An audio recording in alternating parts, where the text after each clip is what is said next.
A single gold coin. One night in Blackstone Manor.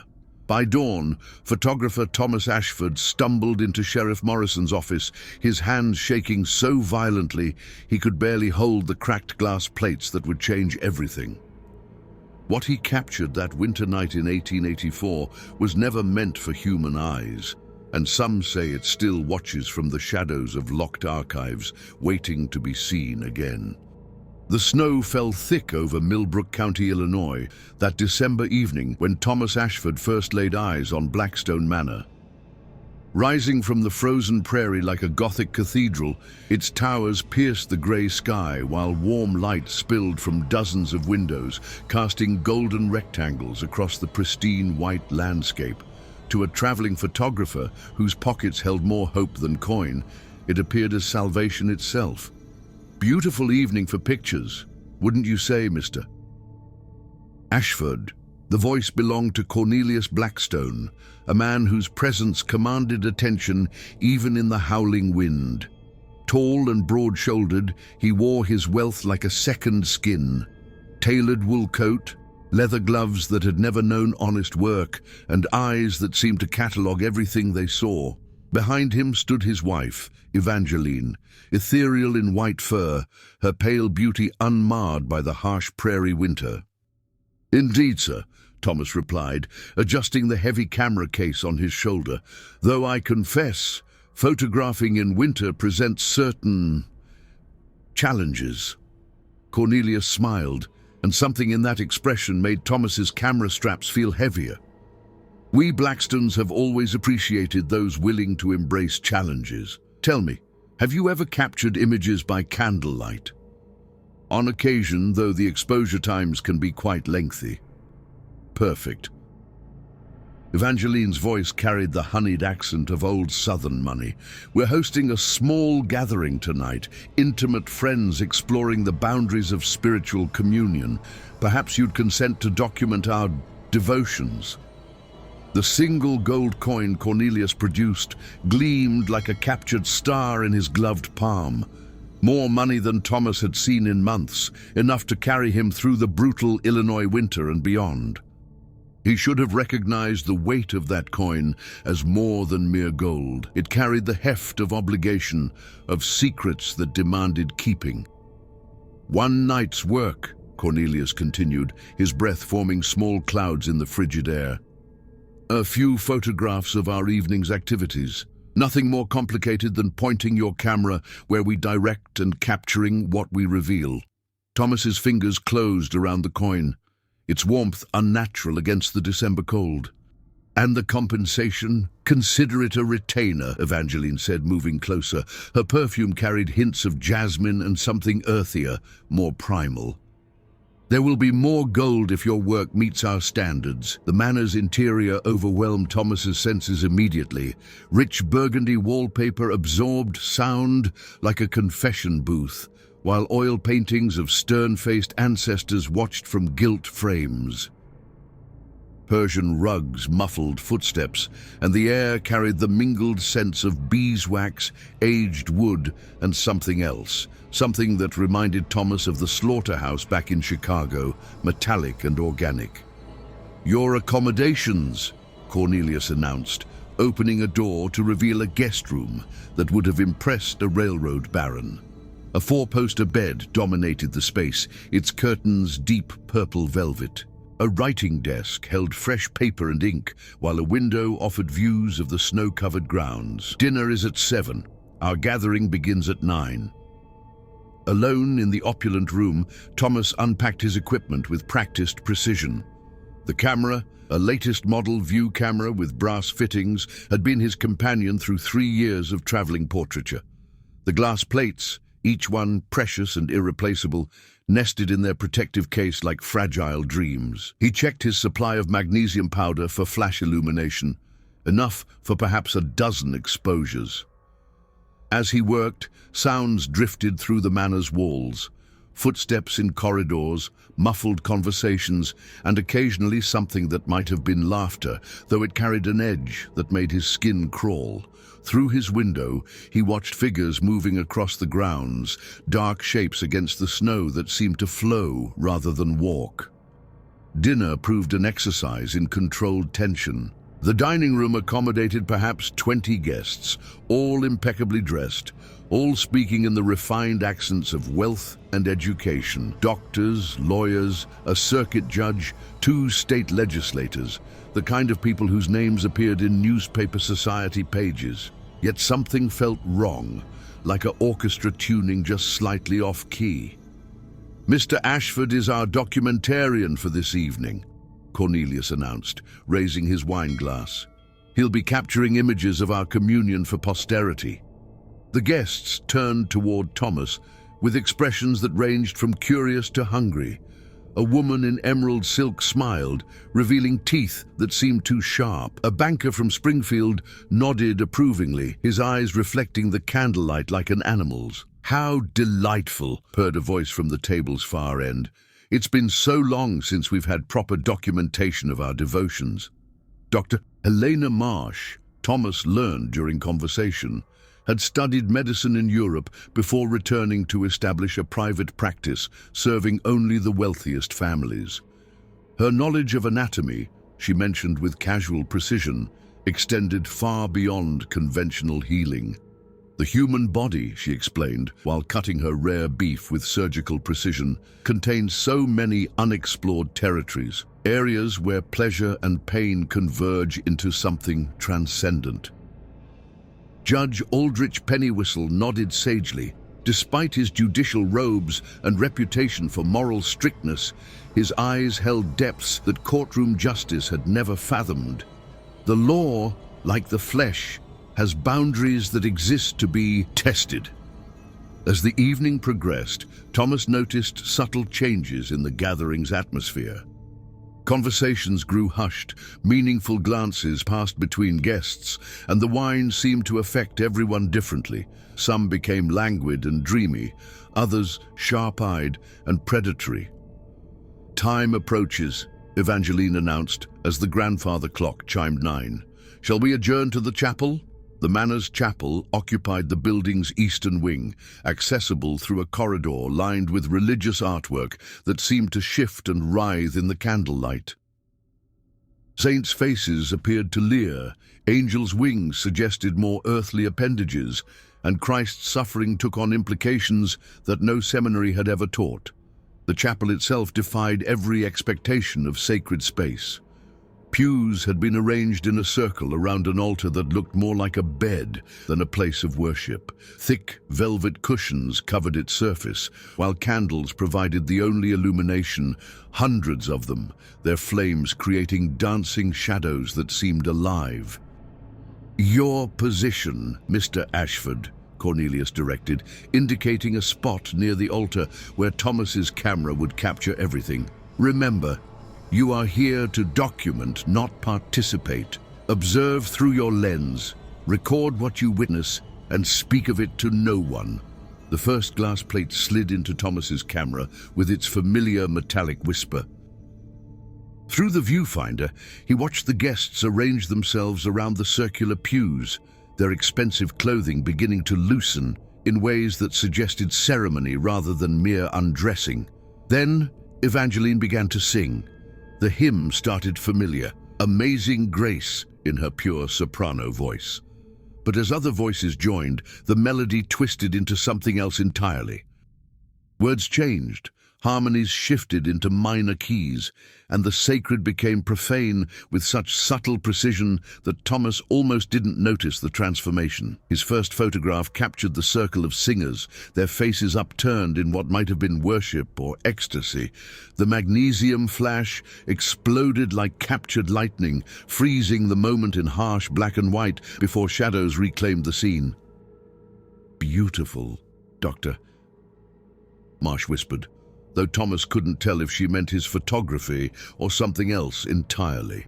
The second glass plate revealed more.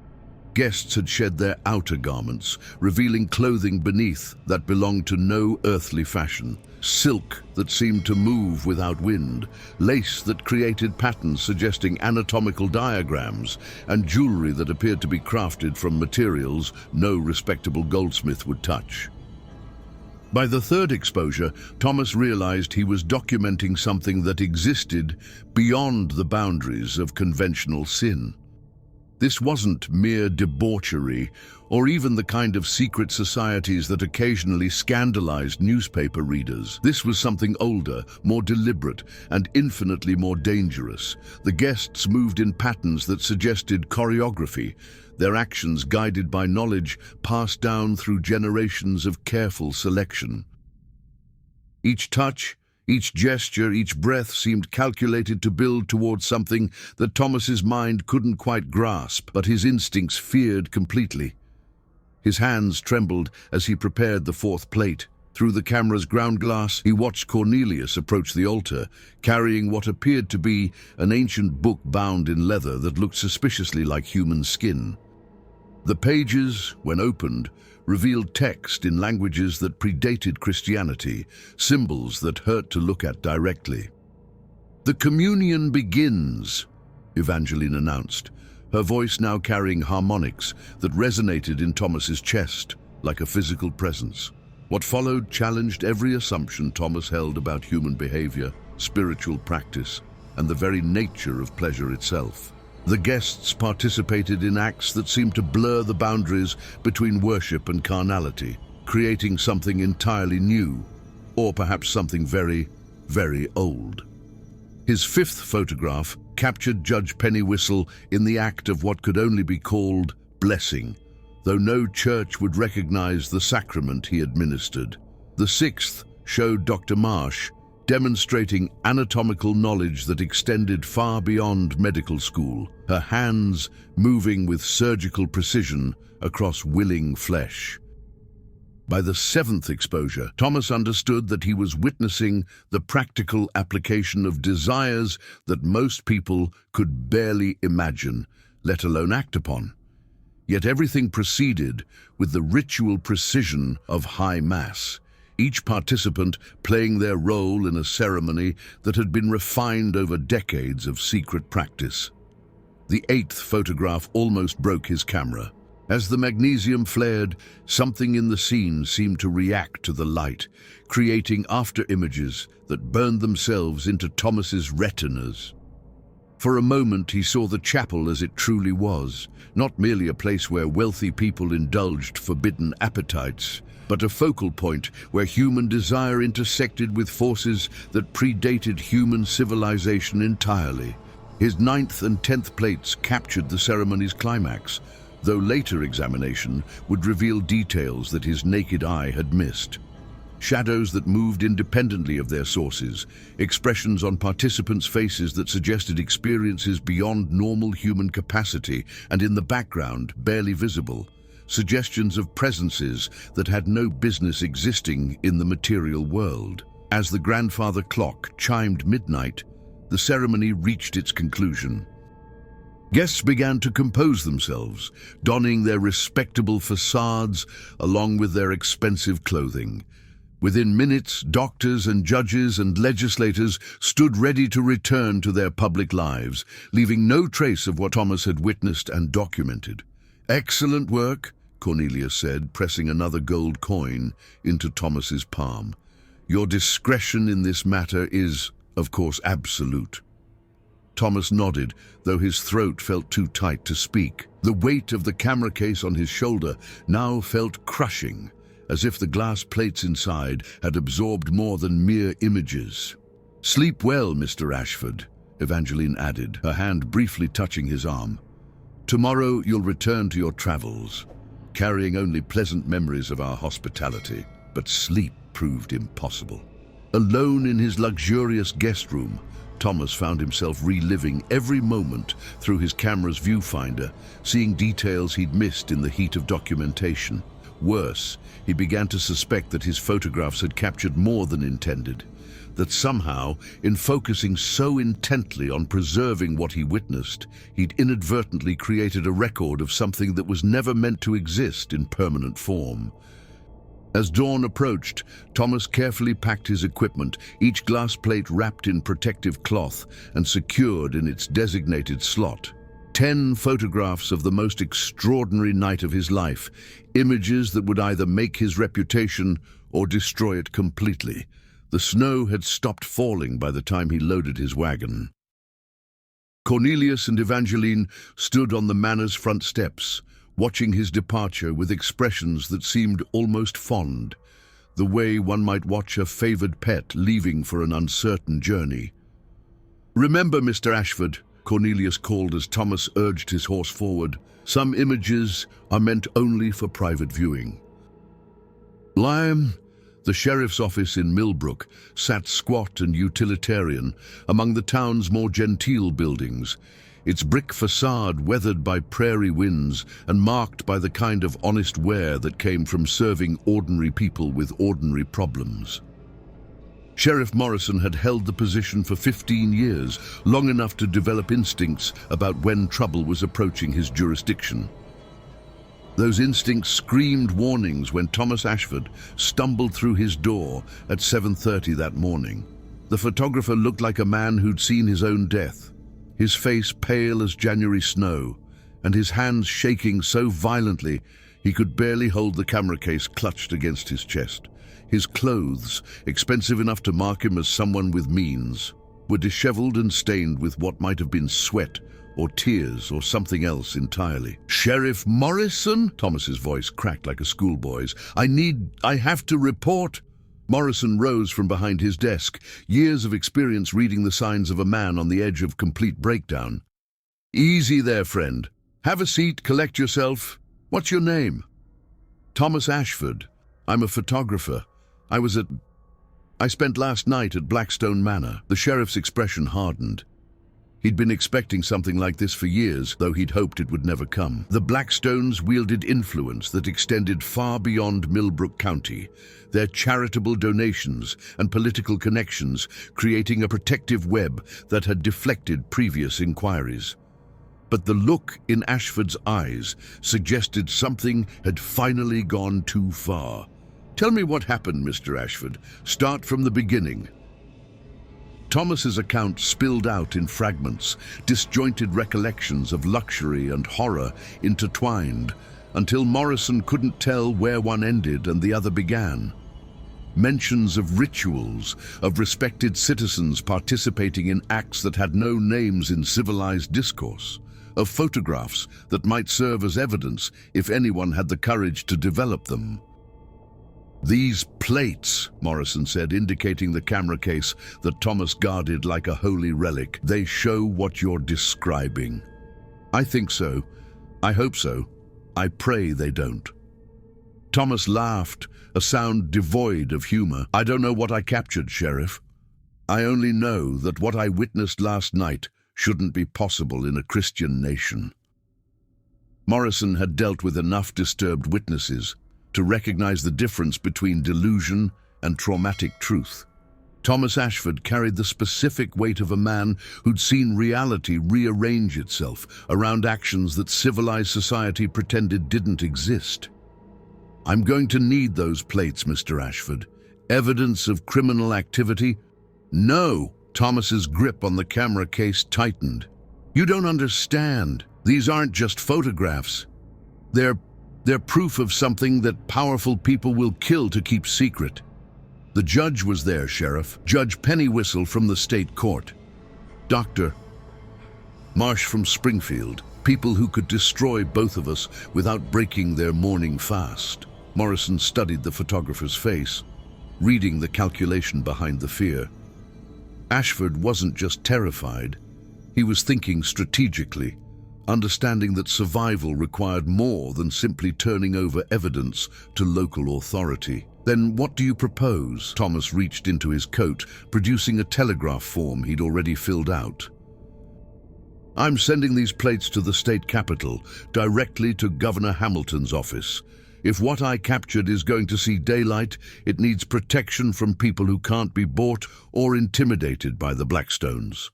And if the governor decides to bury them, then at least they'll be buried somewhere the Blackstones can't reach them." Thomas stood, his legs unsteady, but his resolve firm. "I'm leaving Illinois today, Sheriff. I suggest you forget I was ever here." Morrison watched through his office window as Thomas loaded his wagon and drove toward the railway station, the camera case never leaving his sight. 3 hours later, the eastbound train carried both photographer and evidence toward Chicago, then on to Springfield and whatever protection the governor's office might provide. The sheriff never saw Thomas Ashford again. What Morrison did witness over the following weeks was a subtle but unmistakable change in Millbrook County's social fabric.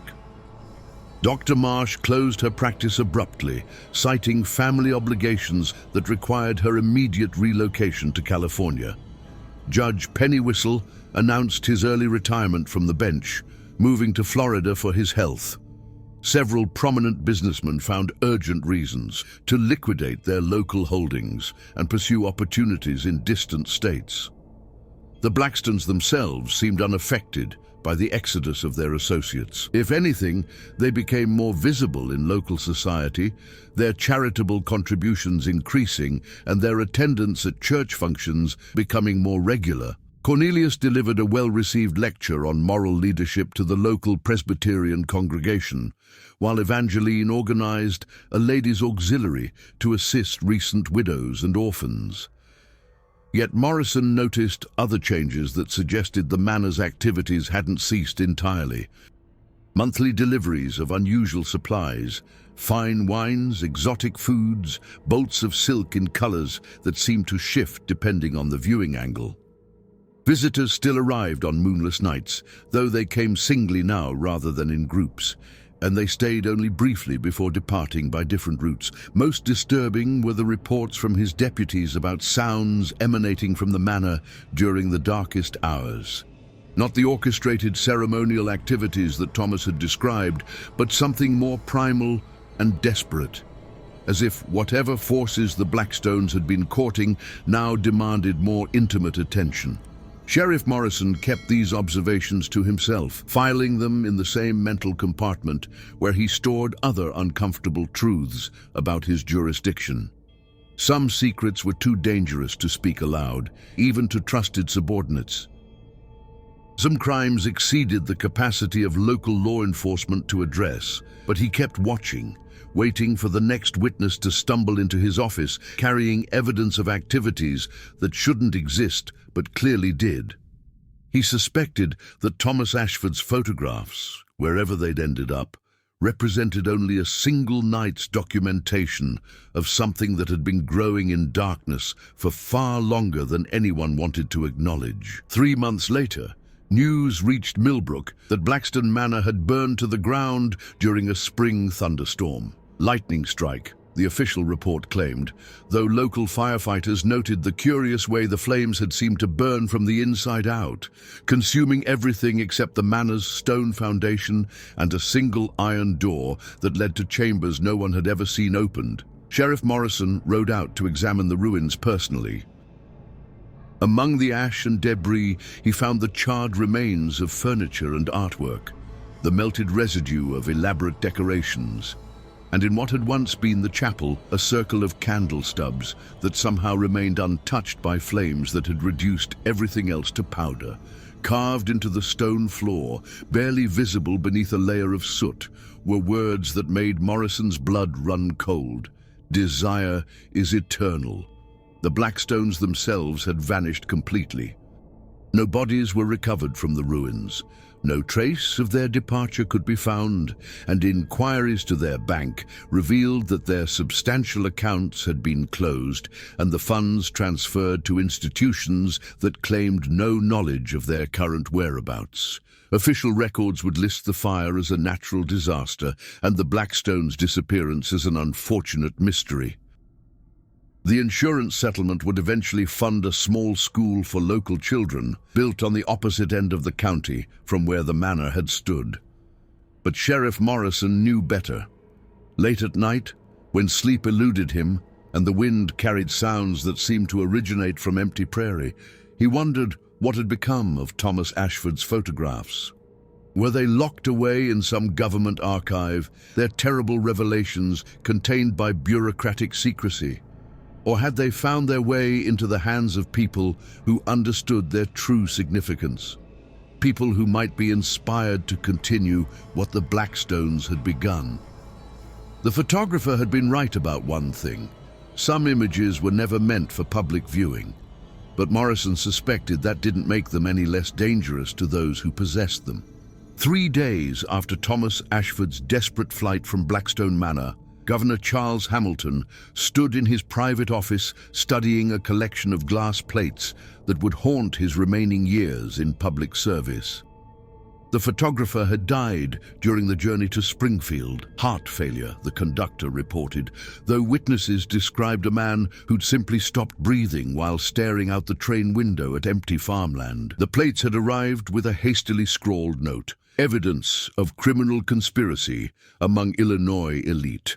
Development requires discretion.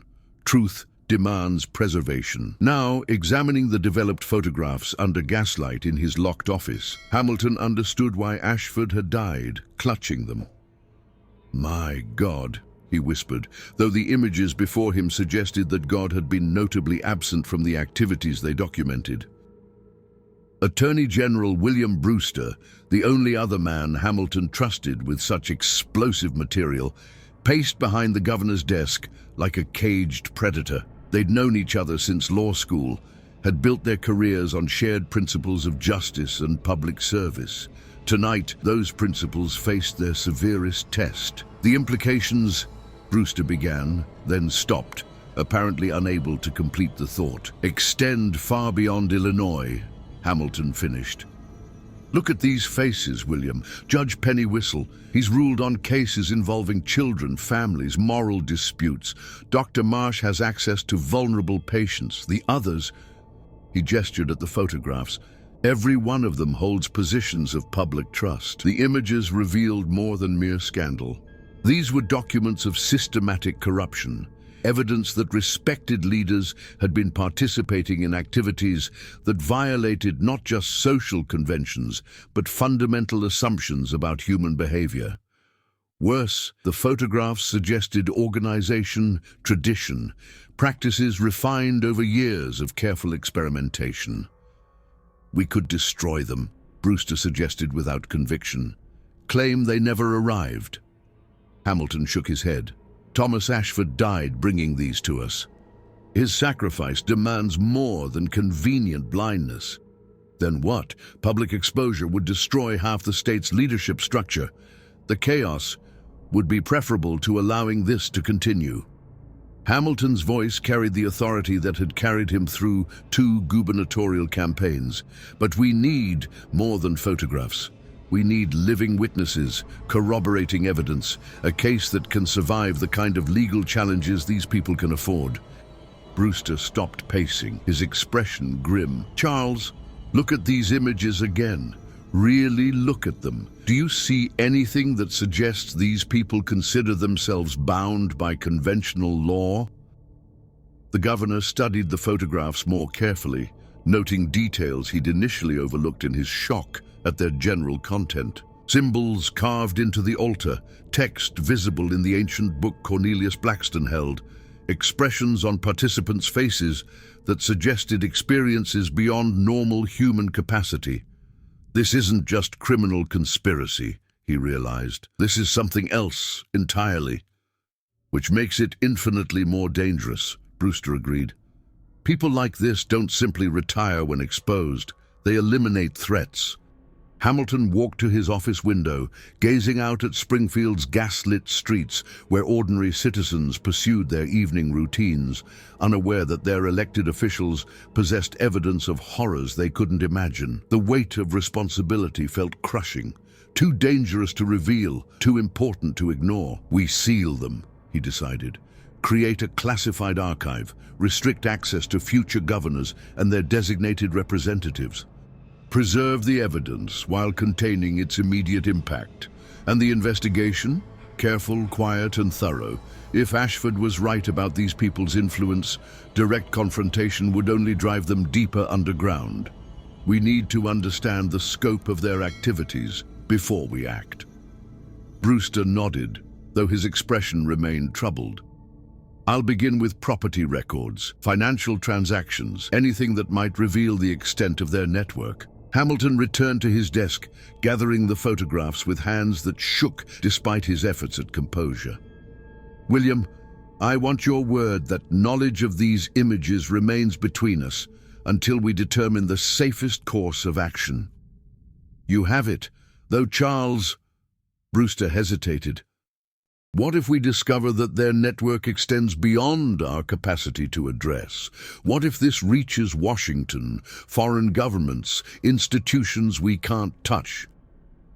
The governor didn't answer immediately, understanding that his response would shape how they proceeded with an investigation that could define both their careers and their lives.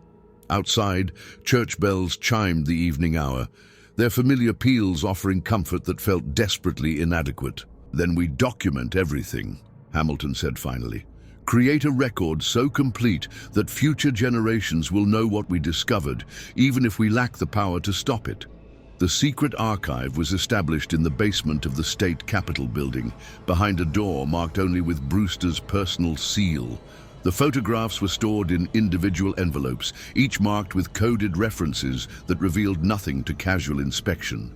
Access required both the governor's key and the attorney general's presence, a system designed to prevent either man from viewing the images alone. Hamilton's investigation began with the participants he could identify from Ashford's photographs.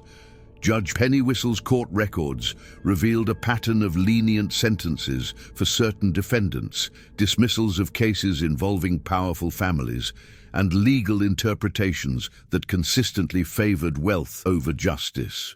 Yet nothing rose to the level of provable corruption. The judge was simply more fortunate in his career than merit alone might explain. Dr. Marsh's medical practice showed similar anomalies. Patient records, where they could be legally accessed, revealed treatments that pushed the boundaries of accepted medicine. Several wealthy families had paid substantial fees for services that weren't clearly defined in her billing records. Most disturbing, 3 of her former patients had died under circumstances that raised questions, but provided no clear evidence of malpractice. The other participants proved equally elusive. Businessmen whose ventures succeeded despite economic downturns. Politicians whose campaigns attracted funding from untraceable sources. Social leaders whose influence extended far beyond their apparent qualifications.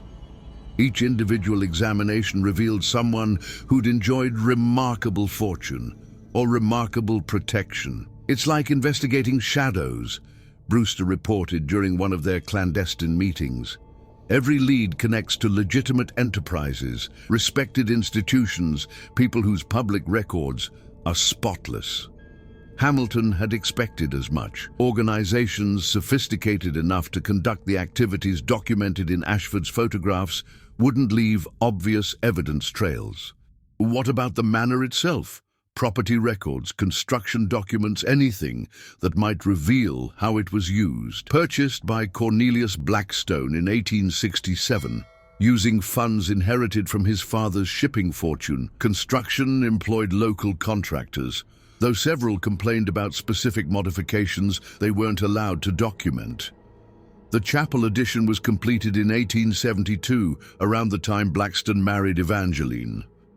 Modifications, soundproofing, specially ventilated chambers, reinforced floors capable of supporting unusual weights. Nothing definitively incriminating, but...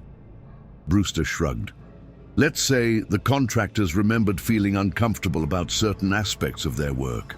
Hamilton leaned back in his chair, processing implications that extended far beyond the immediate evidence. William, suppose Ashford was right about everything he witnessed.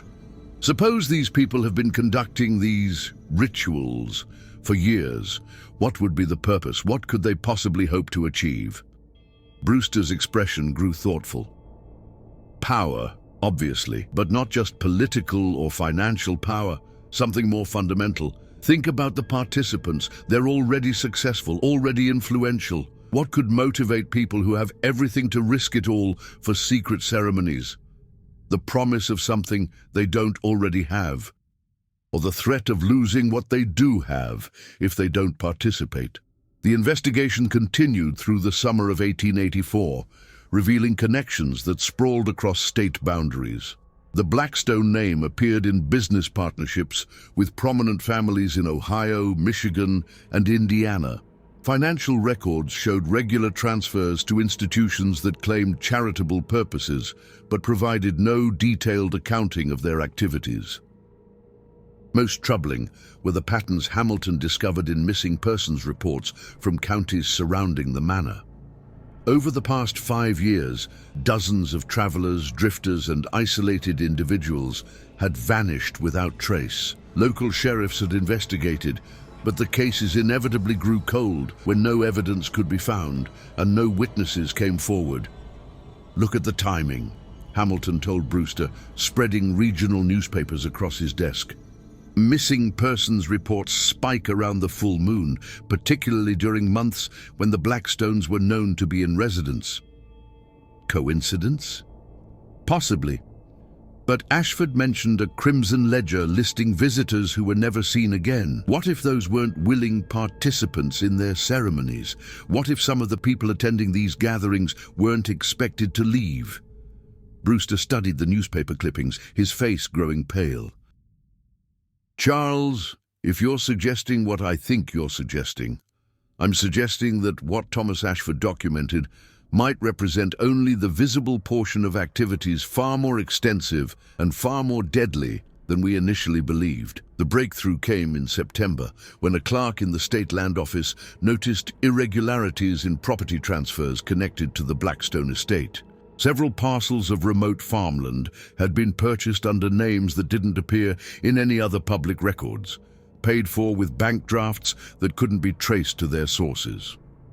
Hamilton and Brewster rode out to examine these properties personally, bringing only their most trusted aide and enough weapons to defend themselves if their suspicions proved correct. What they found in a converted barn on the first property confirmed their worst fears. The structure had been modified extensively, its interior resembling nothing so much as an amphitheater designed for audiences that preferred anonymity. Raised seating surrounded a central area, equipped with restraints, implements, and apparatus that served no purpose Hamilton could identify from civilized experience. More damning were the records they discovered hidden beneath floorboards, detailed logs of activities spanning several years, written in multiple hands, but following consistent organizational principles. Names, dates, descriptions of ceremonies that made Ashford's photographs seem almost tame by comparison. "My God," Brewster whispered, reading over Hamilton's shoulder. "They weren't just conducting rituals at the manor. They were operating multiple sites, serving different clientele." Hamilton turned pages with growing horror, recognizing names of prominent citizens from across the Midwest. Judges, senators, railroad executives, even religious leaders, all documented as participants in activities that violated every law, moral principle, and social convention he could identify. This goes beyond Illinois, he realized, beyond any single state's jurisdiction. We're looking at a network that spans the entire region, possibly the entire country. The final entry in the ledger, dated just 3 days before Ashford's visit to the manor, contained a notation that chilled Hamilton's blood. Primary site compromised. Operations transferring to established secondary locations. Witness protocols activated. "They knew," Brewster said, reaching the same conclusion. Somehow, they knew Ashford was documenting their activities. Hamilton closed the ledger, his hands shaking with rage and revulsion. Then his death wasn't natural causes. They killed him to prevent him from revealing more than what's in those photographs, which means they know about our investigation. The realization hit both men simultaneously. If the Blackstones had been monitoring potential threats carefully enough to identify Ashford as dangerous, they certainly knew that the governor of Illinois had been asking questions about their activities.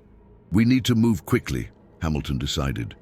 "Document everything we've found, prepare sealed records for our successors, and create contingency plans in case—" He didn't finish the sentence, but both men understood. Their investigation had uncovered evidence of crimes that reached to the highest levels of society, committed by people who'd already demonstrated willingness to kill witnesses. Their own lives were now in jeopardy. Hamilton's final official act regarding the Blackstone investigation was to create Executive Order 847, establishing a classified archive system for evidence of criminal conspiracies that pose threats to state security. The order granted future governors access to sealed materials while protecting them from public disclosure that might compromise ongoing investigations or endanger public safety. Thomas Ashford's photographs were filed as Evidence Package Alpha 1, accompanied by detailed documentation of Hamilton's investigation findings and recommendations for future action. The sealed records would remain classified unless extraordinary circumstances required their release. Governor Hamilton died of apparent heart failure 6 weeks after signing the executive order. Attorney General Brewster suffered a similar fate 3 days later. Their successors, warned by carefully worded memoranda about the archive's contents, chose to let sleeping secrets lie undisturbed. The Blackstone investigation was closed, its findings buried beneath layers of bureaucratic secrecy that would protect both the evidence and anyone foolish enough to seek it. The truth about the manor's activities was preserved, but at a cost that discouraged further inquiry. In the decades that followed, governors would occasionally examine Evidence Package Alpha 1, always accompanied by their attorneys general, always sobered by what they discovered. None chose to reopen the investigation. The photographs remained sealed, their terrible revelations contained by the understanding that some truths were too dangerous to expose. But the archive endured, waiting for a time when someone with sufficient courage and authority might decide that justice demanded more than convenient silence. The images Thomas Ashford died to preserve continued bearing witness to horrors that powerful people preferred to forget, proof that in the winter of 1884, respectable citizens had participated in activities that challenged every assumption about human nature and civilized society. The truth, as Evangeline Blackstone had carved into her manor's floor, was indeed eternal. It simply waited patiently for the right moment to emerge from shadows and demand acknowledgement. 23 years after Thomas Ashford's death, Detective Inspector Marcus Whitmore of the Chicago Police Department sat in a Springfield hotel room, staring at photographs that should never have been seen by living eyes. The year was 1907, and America stood on the threshold of a new century's promise, yet the images spread across his hotel bed spoke of appetites and practices that belonged to humanity's darkest ancestry. Whitmore had earned his reputation investigating cases that other detectives preferred to avoid: ritualistic murders, disappearances involving prominent families, crimes that suggested organization beyond conventional understanding. His superiors valued his discretion almost as much as his results, knowing that certain investigations required someone willing to pursue truth regardless of its implications for public order. The Blackstone case had found him through a dying confession. Father Miguel Santos, parish priest at St. Augustine's in Chicago's Pilsen neighborhood, had summoned Whitmore to his deathbed with a story that challenged everything the detective thought he knew about the case files he'd been quietly assembling for years. "Detective," the priest had whispered, his voice barely audible above the pneumonia ravaging his lungs, "I must confess to you what was confessed to me." Santos had administered last rites to dozens of men over his 40 years in ministry, but one confession had haunted him beyond all others. A man named Thomas Ashford, dying on a train bound for Springfield, had poured out a tale of witnessing horrors that no photographer should ever document. He described acts that violated not just law but nature itself. Santos continued, his eyes bright with fever and remembered terror. Prominent citizens participating in ceremonies that... The priest struggled for words. "Detective, I've heard confessions of murder, rape, every sin imaginable. But what that photographer described suggested something beyond human wickedness." Whitmore leaned closer, his notebook ready. "What specifically did he tell you, Father? Names, places, details about rituals conducted at a place called Blackstone Manor. He said he'd captured photographs, evidence that would expose a network of corruption reaching to the highest levels of government." Santos gripped Whitmore's arm with surprising strength. "He died believing those photographs would reveal the truth.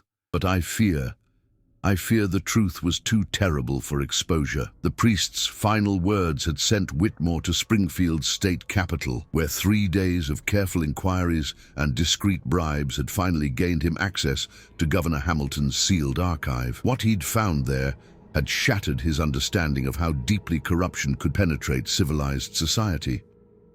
Now, studying Ashford's photographs by lamplight in his hotel room, Whitmore felt the familiar combination of revulsion and professional fascination that had driven his career. These weren't random acts of depravity.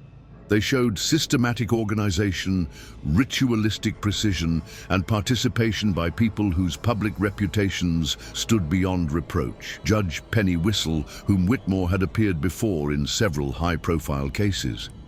Dr.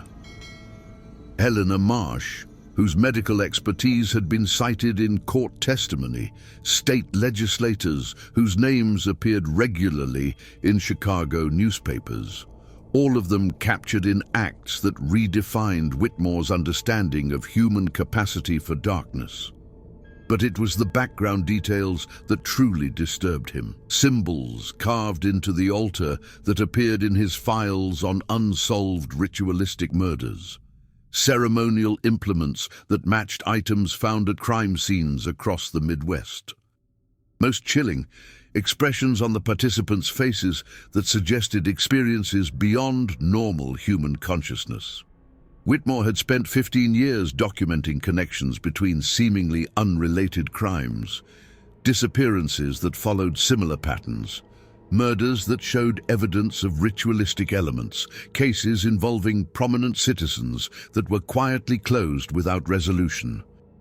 Thomas Ashford's photographs provided the missing piece that transformed scattered evidence into proof of systematic conspiracy. A soft knock interrupted his examination. Whitmore quickly covered the photographs with hotel stationery before opening the door to find a young woman whose appearance immediately put him on guard. Beautiful, in the ethereal way that suggested careful cultivation rather than natural gift, she wore expensive clothing that couldn't quite disguise something predatory in her bearing. Detective Whitmore. Her voice carried honeyed southern accents that reminded him uncomfortably of witness descriptions from various cases. "I'm Victoria Blackstone. I believe you've been studying my family's history." Whitmore's hand moved instinctively toward his service revolver while maintaining a neutral expression. "I'm not familiar with that name, miss." Victoria smiled, revealing teeth that seemed too sharp for conventional beauty. "Of course you are, Detective. You've spent considerable effort accessing records that were sealed for very good reasons. May I come in? I think we have much to discuss." Against every professional instinct, Whitmore found himself stepping aside to admit her. Victoria moved through his hotel room with casual confidence, her gaze taking in details that most visitors would overlook. The locked briefcase containing his case files, the carefully arranged photographs now hidden beneath correspondence, the loaded revolver on the nightstand. "You're investigating murders," she observed, settling into the room's single chair with fluid grace. "Disappearances, ritualistic crimes, cases that conventional police work can't resolve. How many files do you have now, Detective? 50, 100. I don't know what you're talking about. Of course you do. Chicago's ritualistic murder from 1903. The banker found in Lincoln Park with symbols carved into his chest. The missing railroad heiress from Milwaukee, whose jewelry was discovered arranged in patterns no Christian would recognize. The Illinois state senator who vanished from his locked study, leaving only bloodstains and what witnesses described as the smell of sulfur. Whitmore's expression remained carefully neutral, though Victoria's knowledge of details that had never been released to the public confirmed his worst suspicions about how far the conspiracy extended. "You've connected them," she continued, "because you understand that individual crimes, this elaborate, require organization, resources, and protection that ordinary criminals can't access. You've been mapping a network that spans multiple states, involves dozens of prominent citizens, and operates according to principles that most people would consider impossible." "And if I have?" Victoria's smile widened. "Then you've stumbled onto something far more significant than you realize. The Blackstone family wasn't running a criminal enterprise, detective. We were maintaining traditions that predate Christianity, preserving knowledge that civilized society has chosen to forget." Whitmore felt a chill that had nothing to do with the October evening. What kind of knowledge? The kind that reveals human potential beyond conventional limitations. The kind that shows how desire, properly channeled, can transcend the boundaries that ordinary people accept as absolute. Victoria leaned forward, her eyes reflecting lamplight in ways that seemed unnatural. "Tell me, detective, in all your investigations of ritualistic crimes, have you ever encountered evidence of results that couldn't be explained by normal causation?" The question hit closer to home than Whitmore cared to admit. Several of his cases had involved elements that challenged rational explanation, crime scenes that showed impossible physical evidence, witness testimony describing events that violated natural law, outcomes that suggested forces beyond human agency. "I investigate crimes," he said carefully. "I don't speculate about supernatural causes." "But you've seen things that demand speculation, haven't you? Evidence that points to capabilities that normal human beings don't possess. Victims who were killed in ways that required strength no single person could generate. Crime scenes that were arranged with precision that would take hours to achieve. Yet witnesses confirmed they were created in minutes." Victoria stood, moving to the window where gaslight from the street below cast her silhouette in sharp relief. "The Blackstone family developed methods for accessing those capabilities, detective. We learned how to channel human desire into forces that could reshape reality according to will rather than natural law. Through the rituals photographed by Thomas Ashford. Thomas Ashford captured one evening's activities at our manor. What he documented was advanced practice by participants who'd been developing their abilities for years. The real work, the foundational ceremonies that create such capabilities, requires much more intensive commitment." Whitmore felt the conversation moving into territory that threatened his fundamental understanding of how the world operated. "What kind of commitment?" Victoria turned from the window, her expression now carrying sympathy that felt distinctly predatory. "The kind that explains why your investigation has identified so many missing persons, detective. Not everyone who attends our ceremonies is suited for the level of participation required.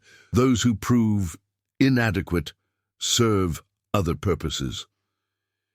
The implication hit Whitmore like physical blow. The missing persons cases he'd been tracking, travelers, drifters, isolated individuals who disappeared without trace, weren't random disappearances. They were systematic recruitment for ceremonies that eliminated unsuitable candidates. "You're talking about human sacrifice." "I'm talking about human transformation," Victoria corrected. "Some individuals transcend their limitations through our practices. Others provide the energy necessary for that transcendence to occur. It's a natural process, detective, as fundamental as predation in any ecosystem." Whitmore's hand moved toward his revolver, but Victoria raised a finger in gentle warning. "Before you consider violence," she said, "think about what you've learned during your investigation. How many of the crimes you've documented were ever successfully prosecuted? How many witnesses survived to testify? How many law enforcement officials who pursued these cases remained in their positions long enough to see them through?" The detective's blood ran cold as he considered the implications. Several of his predecessors had died under mysterious circumstances, their cases reassigned to officers who showed less enthusiasm for thorough investigation. Witnesses had vanished, evidence had been lost or destroyed, and suspects had been protected by legal maneuvers that defied conventional justice. "The network you've been mapping," Victoria continued, "includes judges, prosecutors, police commissioners, politicians at every level of government. We've been operating for generations, Detective, long enough to place our people in positions where they can guide investigations away from uncomfortable truths. Then why are you here? Why reveal any of this to me?" Victoria's smile returned, carrying implications that made Whitmore's skin crawl. "Because you've demonstrated capabilities that interest us. 15 years of investigating cases that destroyed other detectives' careers, yet you've not only survived but prospered. Your superiors trust your discretion. Your methods produce results that can't be achieved through conventional police work, and you've shown willingness to pursue truth, regardless of its implications for social order. You're recruiting me. I'm offering you advancement beyond anything the Chicago Police Department could provide. Join our practices, learn our methods, and discover what it means to exercise power limited only by will and imagination." Whitmore stared at the woman who'd casually confessed to orchestrating multiple murders while offering him partnership in activities that violated every principle he'd sworn to uphold. Yet, something in her proposal spoke to ambitions he'd never admitted to himself, the desire to transcend the limitations that restricted ordinary police work, to access capabilities that would make him truly effective at bringing justice to cases that conventional methods couldn't resolve. "And if I refuse, then you'll join the long list of investigators who pursued this case too aggressively for their own safety." Victoria moved toward the door, pausing with her hand on the knob. "Think carefully, Detective. You've seen enough evidence to understand that we're not ordinary criminals. We have resources, influence, and capabilities that make us effectively untouchable through conventional means. You're threatening me. I'm offering you a choice that most people never receive. Tomorrow evening, there will be a gathering at a private estate outside Joliet. If you attend, you'll witness demonstrations of what we've learned to achieve through our practices. If you don't," she shrugged elegantly, "well, Chicago has many dangerous neighborhoods where even experienced detectives can meet unfortunate ends." After Victoria left, Whitmore sat in his hotel room staring at Ashford's photographs with new understanding. These weren't just evidence of criminal conspiracy, they were recruitment tools designed to identify individuals who possessed the psychological flexibility necessary for initiation into practices that most people couldn't psychologically survive. He thought about his career, the cases that had driven other detectives to resignation or breakdown, the evidence he'd accumulated of crimes that operated according to principles beyond conventional understanding. Victoria was right about his capabilities. He'd survived investigations that had destroyed other men because he possessed some quality that made him suitable for work that required confronting humanity's darkest potentials. The question was whether that quality made him a better police detective or a potential participant in the very crimes he'd been investigating. Whitmore spent the night examining every case file he'd brought from Chicago, looking for patterns he'd previously missed. What he found confirmed Victoria's claims about the scope and sophistication of the network he'd been tracking. Evidence showed systematic cultivation of individuals in positions of authority, careful elimination of threats to operational security, and coordination that spanned multiple jurisdictions and decades of activity. Most disturbing were the files on his fellow investigators. 3 detectives who'd pursued similar cases had died within months of making significant progress. 2 had suffered apparent heart attacks despite being in excellent health. The third had been found in Lake Michigan with evidence suggesting suicide, though colleagues insisted he'd shown no signs of depression or despair. Whitmore understood that he'd reached a decision point that would define not only his career, but his fundamental identity. He could pursue the investigation through conventional channels, knowing that doing so would likely result in his death and the burial of evidence that might never surface again. Or he could accept Victoria's invitation, gaining access to information and capabilities that might allow him to eventually destroy the network from within. Either choice required him to abandon assumptions about justice, law enforcement, and the nature of human society that had guided his entire adult life. As dawn broke over Springfield, Detective Inspector Marcus Whitmore made his decision. He would attend the gathering outside Joliet, not as a potential recruit, but as an undercover investigator prepared to document whatever evidence he could gather. If Victoria Blackstone wanted to demonstrate her family's capabilities, he would ensure that those demonstrations were recorded for eventual prosecution. He packed Ashford's photographs carefully, knowing they might be the only evidence that survived if his infiltration attempt failed. Whatever happened at the Joliet estate, the truth about the Blackstone network would eventually emerge, even if he didn't live to see it revealed. The morning train back to Chicago carried Detective Whitmore toward what he knew might be his final case. In his briefcase, Thomas Ashford's photographs bore silent witness to horrors that demanded justice, no matter the cost, to those who sought to provide it. The Pemberton estate sat 20 miles outside Joliet, like a Gothic fortress rising from Illinois prairie, its towers and battlements suggesting medieval authority transplanted to American soil. Detective Whitmore approached the imposing structure in a rented carriage, his service revolver concealed beneath his formal evening wear and a small camera hidden in his coat pocket. Innovations in portable photography that Thomas Ashford could never have imagined. Victoria Blackstone had been precise in her instructions: arrive after sunset, use the servants' entrance, and carry the ebony invitation she'd provided as proof of legitimate attendance. The carved wooden token bore symbols that matched those Whitmore had documented at various crime scenes, confirmation that tonight's gathering represented an active cell of the network he'd been tracking. The estate's grounds revealed careful planning for activities that required absolute privacy.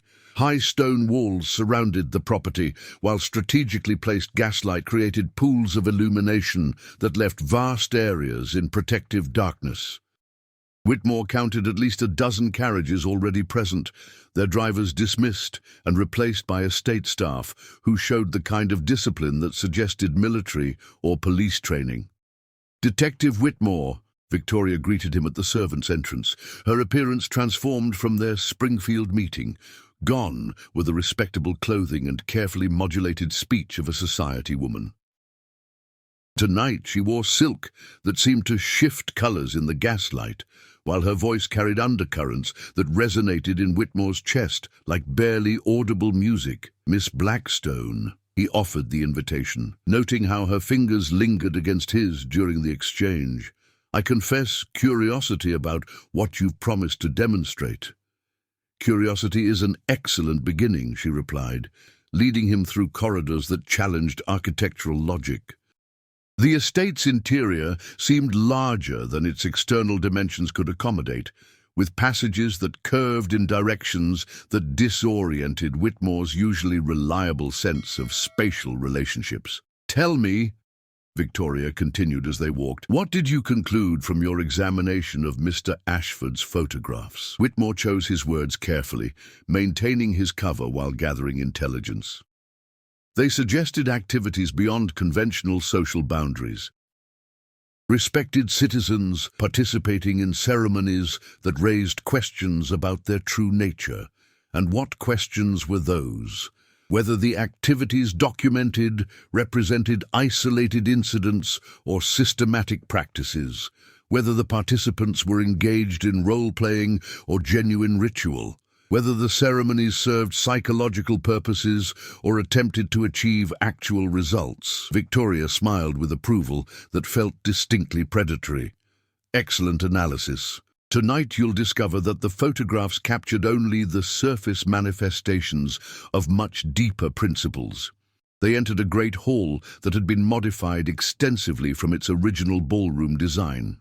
Tiered seating surrounded a central area equipped with apparatus that Whitmore recognized from his crime scene investigations, restraint systems, ceremonial implements, and arrangements that served no purpose he could identify from civilized experience.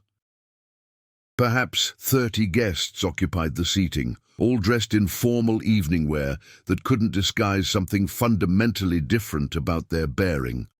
They moved with the fluid confidence of apex predators, spoke in voices that carried harmonics, suggesting capabilities beyond normal human range, and regarded Whitmore with evaluative attention that made his skin crawl. "Ladies and gentlemen," Victoria announced, "I present Detective Inspector Marcus Whitmore of the Chicago Police Department. He's been investigating our activities for several years and has requested demonstration of our capabilities." The assembled guests studied Whitmore, with expressions ranging from amused to hungry. He recognized several faces from newspaper society pages: industrialists, political figures, religious leaders whose public reputations stood beyond reproach. Yet something in their eyes suggested appetites that respectable society had never imagined. "Detective," called a voice from the upper tier, "what crimes do you believe we've committed?" Whitmore turned toward the speaker, recognizing Judge Harrison Vale from the Illinois Supreme Court, a man whose legal opinions had shaped state law for 2 decades, whose reputation for moral strictness had made him a favorite of reform movements. "Murder, kidnapping, conspiracy, and activities that violate statutes regarding public decency," Whitmore replied, maintaining the confident tone that had served him well in courtroom testimony. Judge Vale laughed, the sound carrying undertones that made Whitmore's bones ache. "Fascinating. And you believe you can prove these allegations?" "I believe evidence exists that would support prosecution, given proper investigation and sufficient courage from prosecuting authorities." "Then you misunderstand both the nature of our activities and the scope of our influence," Vale continued. "We don't violate laws, Detective. We transcend them." Victoria gestured toward the central area where estate staff were making final preparations for whatever demonstration she'd promised. "Laws represent agreements about limitations that ordinary people accept as absolute. What you'll witness tonight will show how those limitations can be overcome through proper application of will and desire." Whitmore's hand moved instinctively toward his concealed revolver as 3 figures were escorted into the central area. 2 appeared to be willing participants, a man and woman whose expensive clothing and confident bearing suggested they belonged to the same social class as the assembled guests. The third was clearly unwilling, a young man whose bound wrists and terrified expression indicated he understood his situation far better than Whitmore preferred to contemplate. "Tonight's demonstration," Victoria announced, "will show how human potential can be enhanced through systematic application of techniques developed over centuries of careful research. Our voluntary participants have been preparing for months to achieve transcendence. Our unwilling subject will provide the energy necessary for their transformation." Dr. Helena Marsh emerged from the shadows, her medical bag replaced by instruments that belonged to no conventional surgical practice. Despite being photographed at Blackstone Manor 23 years earlier, she appeared unchanged by the passage of time. Her skin retained the smooth perfection of a woman half her apparent age, while her movements showed the precise control of someone who'd achieved capabilities beyond normal human limitations. "Detective," Dr. Marsh addressed Whitmore directly, "your investigation has documented several cases involving victims who were killed in ways that required superhuman strength. You've wondered how single individuals could generate the force necessary to inflict such damage." She approached the unwilling subject, her instruments gleaming in the gaslight. "What you've been documenting are results achieved by participants who've completed the transformation process we're about to demonstrate." Whitmore felt the conversation moving toward territory that would force him to abandon his investigative cover and take direct action to prevent whatever was about to occur. Yet something kept him frozen in place, whether professional necessity, morbid curiosity, or some influence he couldn't identify. "The human body," Dr. Marsh continued, beginning to make precise incisions in the unwilling subject despite his struggles, "contains energy that most people never learn to access. Through proper stimulation, that energy can be transferred from one individual to another, creating capabilities that ordinary physiology can't achieve."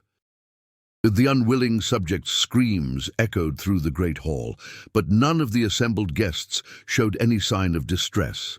If anything, they leaned forward with anticipation, as if the sounds of agony provided essential accompaniment to the evening's entertainment. "The key," Dr. Marsh explained while continuing her work, "is understanding that consciousness persists even when physical systems begin to fail. Pain becomes a catalyst for energy release, while terror creates the psychological conditions necessary for transference." Whitmore watched in horrified fascination as the doctor's precise movements gradually transformed the unwilling subject's screams into something else entirely, sounds that suggested experiences beyond normal human capacity for sensation.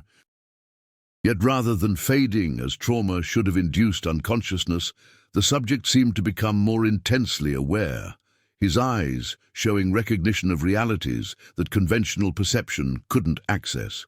"Now observe," Victoria directed Whitmore's attention to the willing participants who had begun to exhibit changes that violated everything he understood about human physiology. The woman's movements became fluid in ways that suggested her joints no longer operated according to normal mechanical principles. Her skin took on a luminescence that seemed to originate from within, while her eyes reflected the gaslight with intensity that reminded Whitmore of nocturnal predators. The man showed different transformations. His physical strength obviously increased beyond normal human limits, while his facial features shifted into configurations that maintained human appearance while suggesting something fundamentally other. When he spoke, his voice carried harmonics that resonated in Whitmore's chest like barely audible music. "The process requires approximately 1 hour to complete, Dr. Marsh noted clinically, her attention divided between the suffering subject and the transforming participants. During that time, energy transfers from the unwilling donor to the voluntary recipients, creating permanent changes that enhance every aspect of human capability. Whitmore understood that he was witnessing systematic murder conducted as scientific experiment, yet the results challenged every assumption he held about the boundaries of human potential. The willing participants were obviously achieving capabilities that normal physiology couldn't support, while the unwilling subject provided energy for transformations that violated natural law.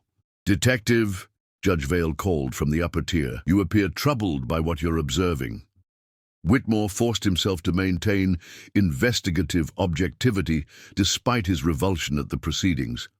"I'm trying to understand the practical applications of what you're demonstrating." "Practical applications are limitless," Vale replied. Enhanced physical strength allows us to overcome obstacles that would defeat ordinary individuals. Improved sensory capabilities reveal information that conventional investigation can't access. Extended lifespans provide time to develop projects that require decades or centuries to complete. And the cost? One unwilling donor for every 2 enhanced recipients. A remarkably efficient exchange rate, considering the magnitude of transformation achieved. Whitmore realized that the network he'd been investigating operated according to principles that made conventional law enforcement irrelevant. These weren't ordinary criminals who could be arrested, prosecuted, and imprisoned. They were predators who discovered methods for transcending human limitations, creating capabilities that placed them beyond the reach of normal social control. The unwilling subject's agonized sounds gradually faded as Dr. Marsh's work approached completion, though his eyes remained intensely aware of whatever realities his enhanced consciousness could perceive. The willing participants showed increasingly dramatic changes. Their movements suggested strength and coordination that no human training could achieve, while their expressions indicated experiences that normal psychology couldn't accommodate. "The transformation is nearly complete," Victoria announced. "Detective Whitmore, would you care to examine our subjects more closely?" Against every professional instinct, Whitmore found himself descending to the central area where the demonstration had taken place. The unwilling subject lay motionless, but clearly alive, his eyes tracking movement with awareness that suggested consciousness had been enhanced rather than diminished by his ordeal. "He remains aware of everything," Dr. Marsh explained, "but his energy has been redirected to sustain the enhanced capabilities of our volunteers. He'll survive perhaps another hour, experiencing sensations that ordinary human nervous systems can't process."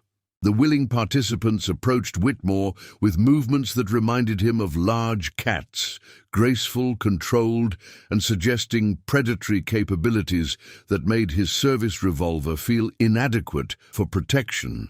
"Detective," the enhanced woman spoke, her voice carrying harmonics that made Whitmore's bones resonate. "You've been investigating murders committed by individuals like ourselves. Would you care to experience firsthand how such strength is achieved?" Before Whitmore could respond, she grasped his wrist with casual pressure that immediately demonstrated capabilities beyond normal human limits.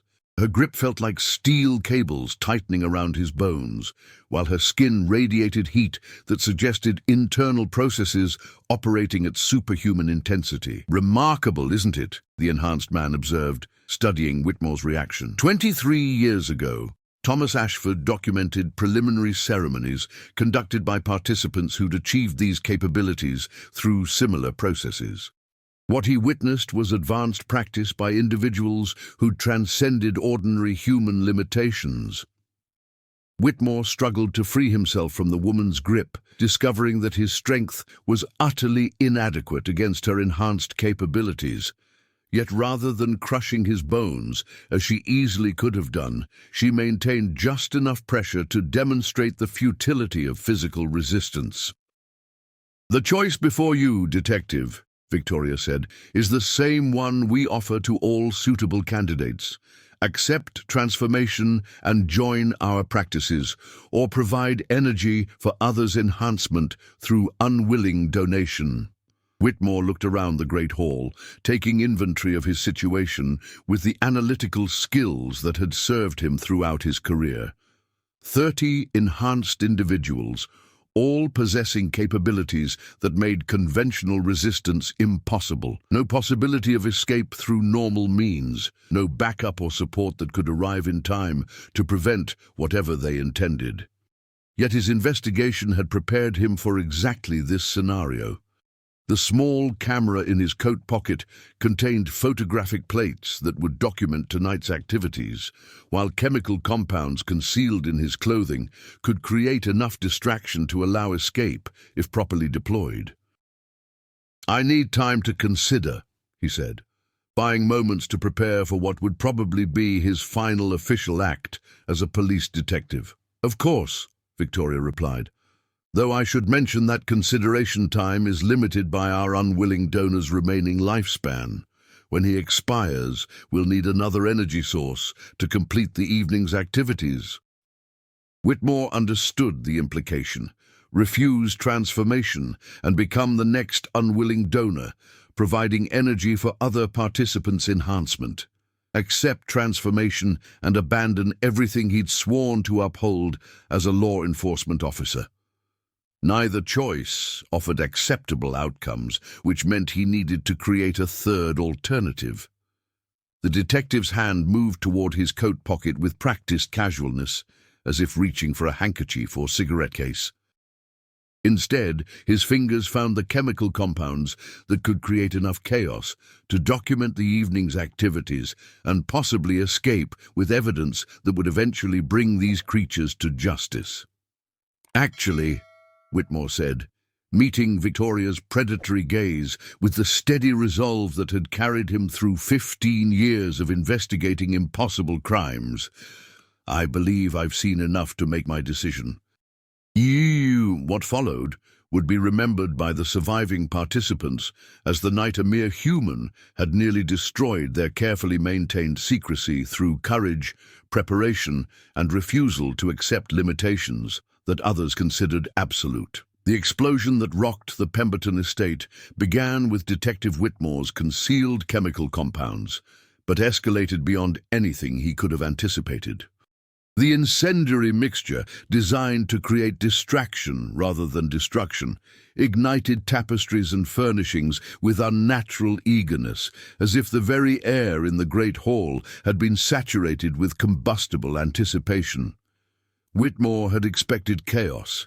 He had not expected the flames to burn blue-white with heat that seemed to originate from dimensions beyond normal reality, or for the enhanced participants to shriek in harmonies that made the estate's stone walls crack like breaking bones. "The binding!" Victoria screamed above the roar of flames that defied every law of thermodynamics Whitmore understood. "He's broken the containment binding." The detective had no idea what she meant, but the camera in his coat pocket was already capturing images through its specially prepared plates. As enhanced humans fled the spreading fire with movements that suggested capabilities far beyond what he'd witnessed during the transformation ceremony, Whitmore documented evidence that would either vindicate his investigation or provide proof of his final madness. Dr. Marsh rushed toward the unwilling donor who'd provided energy for the evening's demonstrations, her enhanced capabilities allowing her to move through smoke and flame that would have incapacitated ordinary humans. Yet when she reached the motionless figure, her expression showed something Whitmore had never expected to see: fear that transcended any concern for physical safety. "He's gone," she announced, though the body remained clearly visible. "The energy transfer wasn't complete when containment failed. He's returned to elsewhere." Victoria grabbed Whitmore's arm with strength that immediately demonstrated her own enhanced capabilities, her grip threatening to crush bone despite the chaos surrounding them. "What did you do, Detective? What compounds were you carrying?" "Standard police incendiaries," Whitmore replied, though even as he spoke the words he knew they couldn't explain the supernatural intensity of flames that were now consuming the estate's interior with impossible speed. Impossible. These fires are burning through dimensional barriers that took us decades to establish. Victoria's eyes reflected the blue-white flames in ways that suggested she was seeing realities beyond normal perception. "You've destabilized something that was never meant to be disturbed." Judge Vale appeared through the smoke, his judicial robe singed, but his enhanced physiology allowing him to function despite heat that would have killed ordinary humans. "The other estates," he reported. "Springfield, Milwaukee, Detroit. They're all burning simultaneously. Whatever containment failure occurred here has spread through the entire network." Whitmore felt a chill that had nothing to do with the supernatural flames consuming everything around him. His small act of sabotage had apparently triggered consequences that extended far beyond this single gathering, affecting locations he'd never known existed. The archives, another enhanced participant called out, recognizing implications that terrified creatures who'd considered themselves beyond mortal concerns. If the containment barriers have failed completely, Victoria's grip on Whitmore's arm tightened until he could feel bones beginning to crack. "Detective, those compounds you carried, where did you obtain them?" "Police laboratory," he gasped, though her enhanced strength was making speech increasingly difficult. "Standard formulation for creating distractions during arrests. Show me the container." Whitmore produced the small glass vial that had held his incendiary mixture, its emptiness now filled with residue that glowed with the same blue-white radiance as the flames consuming the estate. Victoria examined it with growing horror, her enhanced senses apparently detecting properties that normal investigation couldn't reveal. "This isn't police incendiary," she whispered. "This is something else entirely, something designed specifically to disrupt the kind of energy patterns we've been manipulating." The implications struck Whitmore like physical blow. Someone had provided him with compounds designed to destroy the network he'd been investigating, using his infiltration mission as cover for an attack that extended far beyond his individual investigation. "Who?" Victoria demanded. "Who gave you these compounds?" Before Whitmore could respond, the great hall's ceiling began to collapse as flames ate through supporting beams with unnatural hunger. Enhanced participants scattered with inhuman speed, their supernatural capabilities finally put to use for survival rather than predation. Through the chaos, Whitmore caught glimpses of phenomena that his police training had never prepared him to process. The flames seemed to be revealing rather than destroying, showing structures and spaces that existed within the estate but occupied dimensions beyond normal architectural possibility. Hidden chambers became visible as fire burned away whatever concealment had kept them separate from conventional reality. Corridors that led to locations that couldn't exist within the estate's physical boundaries. Laboratories equipped with apparatus that served purposes Whitmore's scientific knowledge couldn't identify. Most disturbing were the cells, dozens of them, containing figures that might once have been human, but had been transformed through processes that made the evening's demonstration seem merciful by comparison. Some appeared to have been subjects of the enhancement procedures that had failed, leaving them with capabilities that couldn't be sustained by normal physiology. Others showed evidence of experimentation that had pushed human potential beyond any recognizable boundaries. "Decades of research," Dr. Marsh sobbed, as flames consumed equipment that represented years of careful development. "Centuries of accumulated knowledge, all burning because one ignorant policeman carried the wrong chemicals." Whitmore continued documenting everything his camera could capture, understanding that these images might be the only evidence that survived whatever forces his sabotage had unleashed. If he lived to develop the plates, they would show the world what had been hidden behind respectable facades for longer than anyone had imagined. The enhanced participants were evacuating with systematic efficiency despite the chaos, their supernatural capabilities allowing them to rescue materials and equipment that ordinary humans would have abandoned. Yet something in their movements suggested desperation, as if the fire represented more than mere destruction of property. "The summonings!" Judge Vale called out, his voice carrying easily above the flames' roar. "If containment has failed completely, everything we've brought through will be released without control." Victoria released Whitmore's arm, her attention turning to crisis management that obviously took priority over immediate revenge. "Begin the dispersal protocols. Everyone to predetermined safe locations. We'll rebuild from secondary resources." "What about him?" Dr. Marsh indicated Whitmore, her enhanced senses clearly tracking his movements despite the smoke and chaos. "Leave him," Victoria decided. If containment has failed as completely as the evidence suggests, he won't survive what's about to be released. His death will serve as appropriate punishment for interfering with forces beyond his comprehension.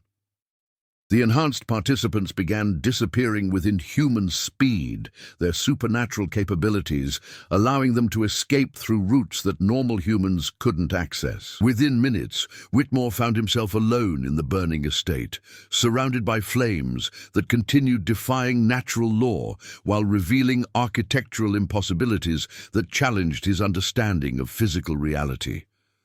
The camera in his pocket had captured perhaps 20 images before its plates were exhausted, but those photographs would document phenomena that conventional investigation could never have accessed. Evidence of systematic human experimentation, proof of capabilities that transcended normal limitations, and most importantly, documentation of a network that extended far beyond anything his investigation had previously revealed.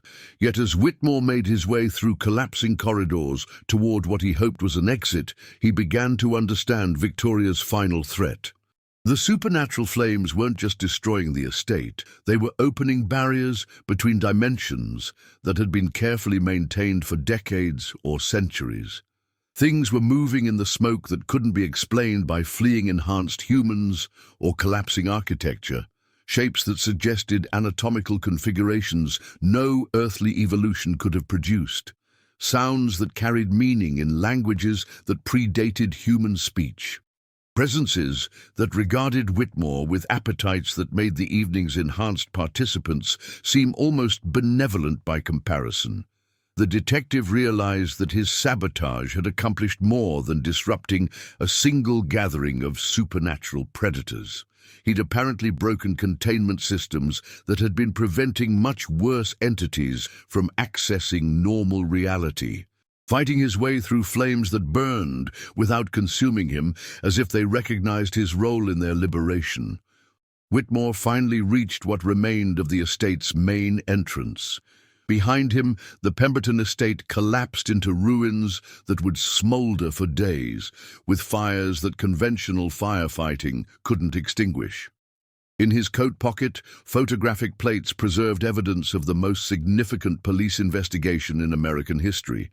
Images that would prove the existence of systematic human enhancement, document the scope of a conspiracy that reached the highest levels of society, and reveal the true nature of crimes that had been occurring for generations.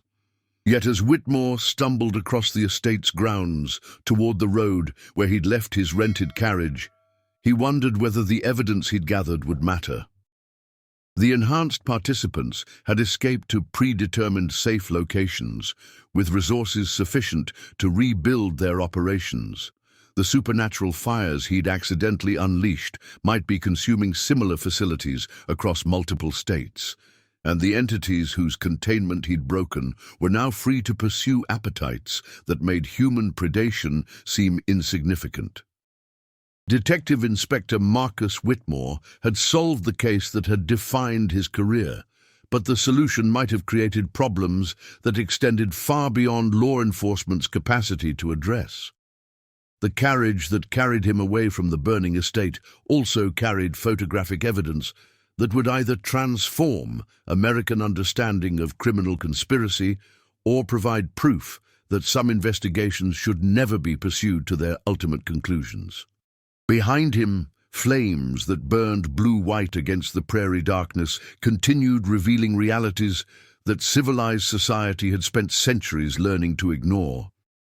The truth about the Blackstone network was finally being exposed, but Whitmore suspected that exposure might prove more dangerous than the secrets themselves had ever been. As dawn approached, Detective Whitmore faced the most difficult decision of his career, whether to develop the photographs that would document everything he'd witnessed, or destroy evidence that might unleash forces even more dangerous than the enhanced predators he'd been investigating. The weight of Thomas Ashford's legacy pressed down on him as his carriage rolled toward Chicago, carrying both vindication and potentially catastrophic consequences of pursuing truth beyond the boundaries that ordinary wisdom considered safe to cross. Detective Inspector Marcus Whitmore stood in his dark room, staring at photographic plates that would either vindicate the most important investigation of his career or provide evidence of his complete descent into madness. 3 days had passed since the Pemberton estate fire, and newspaper reports from across the Midwest confirmed his worst fears about the consequences of his sabotage. Springfield, Milwaukee, Detroit, Cleveland all had experienced unexplained conflagrations that destroyed properties belonging to prominent families. The fires burned with unnatural intensity, consuming entire structures while leaving neighboring buildings untouched. Local fire departments reported flames that defied water, temperatures that melted stone, and smoke that seemed to move with purposeful intelligence. More disturbing were the disappearances. In each affected city, dozens of prominent citizens had vanished without trace. Judges, doctors, business leaders, religious figures whose absence created power vacuums that threatened social stability. Police departments reported a surge in ritualistic crimes, while mental hospitals admitted patients who spoke of witnessing impossibilities that conventional psychiatry couldn't address. Whitmore's photographic plates, developed with chemicals that had required 3 days of careful preparation, revealed images that challenged every assumption he held about the nature of reality. The transformation ceremony at the Pemberton estate had been documented in detail that would have impressed Thomas Ashford himself.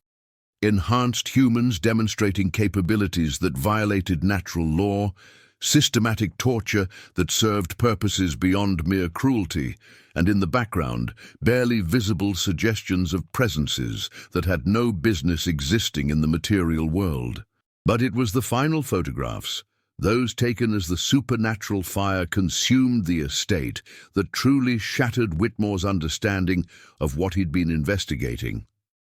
The flames had revealed architectural impossibilities, hidden chambers that occupied dimensions beyond normal space, and entities whose forms suggested evolutionary paths that Earth had never known. Detective Whitmore.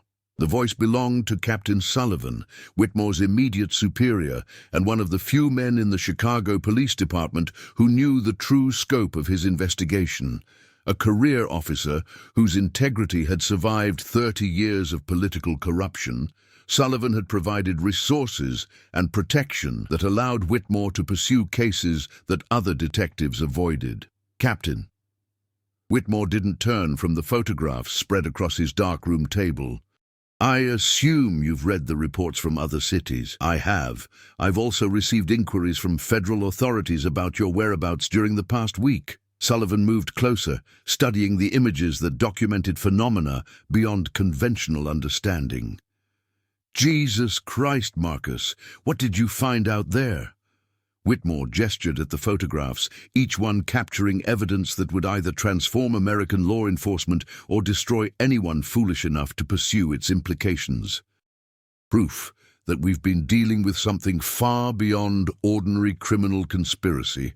The network I've been tracking operates according to principles that make conventional police work irrelevant. Sullivan examined the images with growing horror, his weathered face reflecting decades of experience with human depravity but no preparation for systematic transcendence of human limitations. These people, they're not normal. They were normal once. The transformation process I documented shows how ordinary individuals can be enhanced beyond natural boundaries through systematic application of techniques that Whitmore struggled for words that could convey realities his police training had never encompassed. Captain, what I witnessed wasn't just criminal activity, it was systematic evolution guided by intelligence that predates human civilization. And you destroyed their operations? I disrupted one gathering and accidentally triggered containment failures that affected multiple locations, but the enhanced participants escaped with resources sufficient to rebuild elsewhere. If anything, I've made them more dangerous by forcing them to abandon established patterns and develop new methods. Sullivan studied the final photographs, those showing entities whose forms challenged anatomical possibility, with expression that suggested he was reconsidering fundamental assumptions about the nature of police work. Marcus, these images, if they're genuine, they're genuine. I developed them myself using chemicals that couldn't have produced false results. What you're seeing is documentation of realities that respectable society has spent centuries learning to ignore. Then we need to involve federal authorities, military intelligence, someone with resources adequate to address threats of this magnitude. Whitmore laughed bitterly, remembering Victoria Blackstone's casual revelation about the scope of their network's influence. Captain, the enhanced participants I documented included judges, senators, business leaders whose political connections extend to Washington and beyond. Any attempt to involve federal authorities would simply alert the network to prepare more effective countermeasures. Sullivan leaned against the darkroom wall, his expression showing the weight of realizations that would reshape his understanding of law enforcement's role in society. Then what do you propose? We can't ignore evidence of systematic human enhancement and ritualistic murder. We document everything. Create records so complete that future investigators will understand what we discovered, even if we lack the power to stop it immediately. Whitmore began gathering the photographs, his movements careful and deliberate. Thomas Ashford died bringing evidence to Governor Hamilton. Hamilton and his Attorney General died shortly after sealing that evidence in state archives. I suspect we'll face similar consequences for pursuing this investigation to its logical conclusion. So, you're talking about creating a record for posterity while accepting that we'll be killed for our efforts. I'm talking about accepting that some truths are too important to die with the individuals who discover them, even if revealing those truths costs us our lives. Sullivan nodded slowly, understanding that they'd reached a decision point that would define not only their careers, but their fundamental duty as law enforcement officers. What do you need from me? Time to create comprehensive documentation, protection while I compile evidence that connects these activities to unsolved cases spanning decades. And most importantly, arrangements to ensure this information survives if something happens to us. Over the following weeks, Whitmore and Sullivan worked with systematic precision to create the most thorough criminal investigation file in Chicago Police Department history. Using resources that Sullivan diverted from other operations, they documented connections between the Blackstone network and hundreds of unsolved cases, disappearances, ritualistic murders, crimes that had challenged conventional investigation for generations. The evidence revealed patterns that spanned multiple states and decades of activity. Enhanced humans using supernatural capabilities to commit crimes that ordinary forensic science couldn't solve.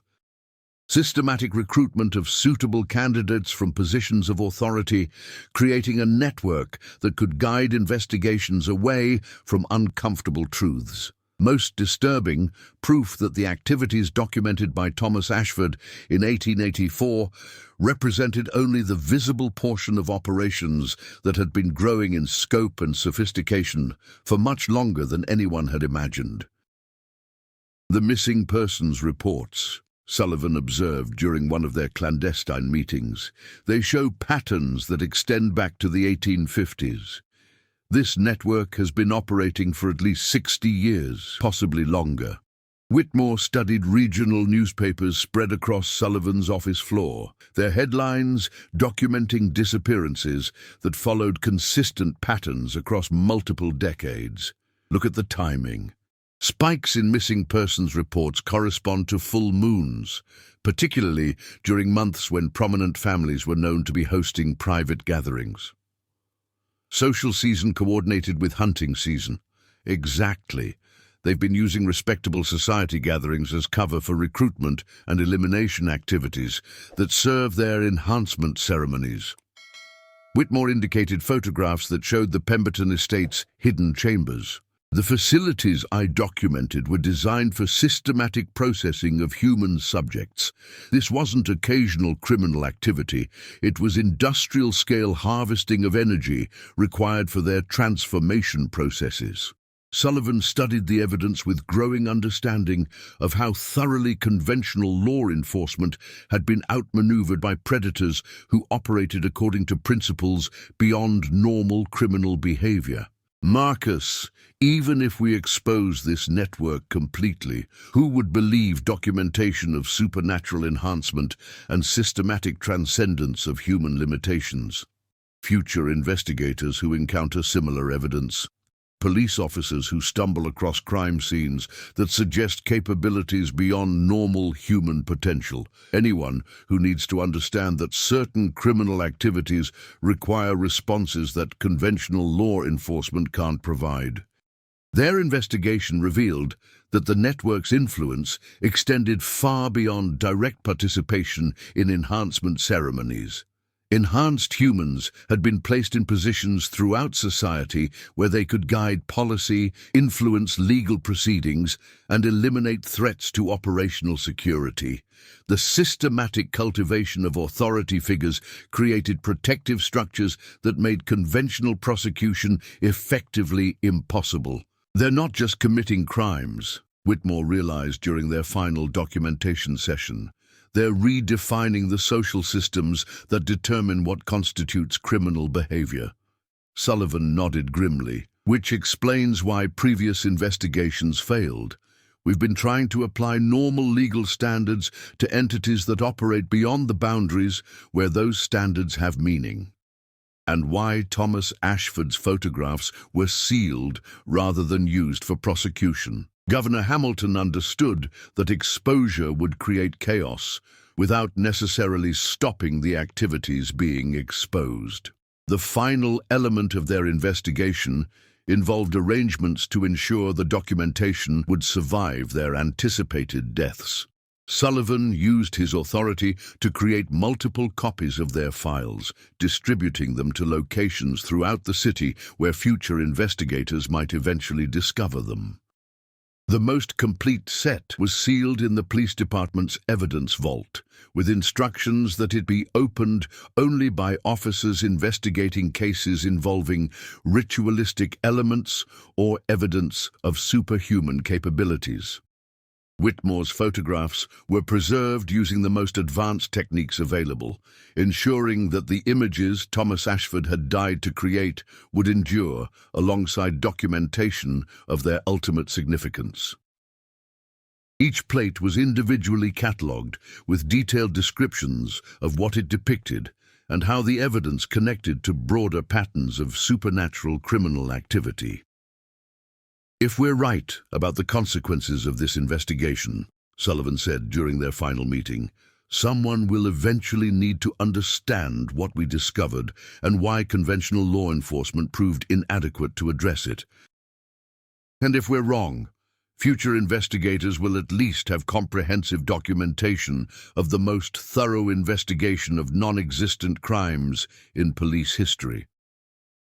Neither man believed they were wrong. 3 days after completing their documentation, Captain Sullivan died of apparent heart failure while walking home from the police station.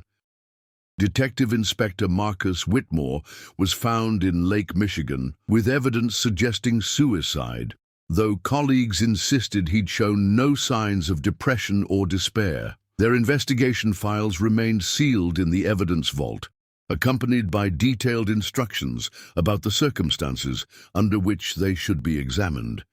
The photographs that Thomas Ashford had died to preserve, enhanced by Whitmore's additional documentation, waited patiently for investigators who might possess sufficient courage and authority to pursue their implications.